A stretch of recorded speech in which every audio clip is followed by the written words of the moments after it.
ದಕ್ಷಿಣ ಕನ್ನಡ ಜಿಲ್ಲೆಯ ಮೂಲ್ಕಿ ತಾಲೂಕಿನ ಕಿನ್ನಿಗೋಳು ಸಮೀಪ ಹಸುವೊಂದು 2 ತಲೆಯ ಕರುವಿಗೆ ಜನ್ಮ ನೀಡಿದ ಅಪರೂಪದ ವಿದ್ಯಮಾನವೊಂದು ವರದಿ ಆಗಿದೆ.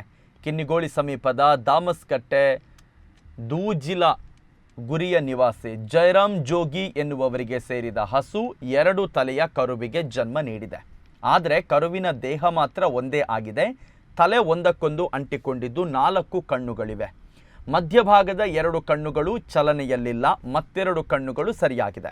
ಹಸು ಶನಿವಾರ ರಾತ್ರಿ 2 ತಲೆ ಹೊಂದಿರುವ ಕರುವಿಗೆ ಜನ್ಮ ನೀಡಿದೆ. ಪಶು ವೈದ್ಯರು ಹಸುವಿನ ಹೆರಿಗೆ ಮಾಡಿಸಿದ್ದಾರೆ. 2 ತಲೆಯಿಂದಾಗಿ ಸದ್ಯ ಅದಕ್ಕೆ ಎದ್ದು ನಿಲ್ಲಲು ಸಾಧ್ಯವಾಗದ ಹಿನ್ನೆಲೆ ಆ ಕರುವಿಗೆ ವೈದ್ಯರ ಸಲಹೆಯಂತೆ ಬಾಟಲಿ ಮೂಲಕ ಹಾಲನ್ನು ಕೊಡಲಾಗ್ತಾಗಿದೆ.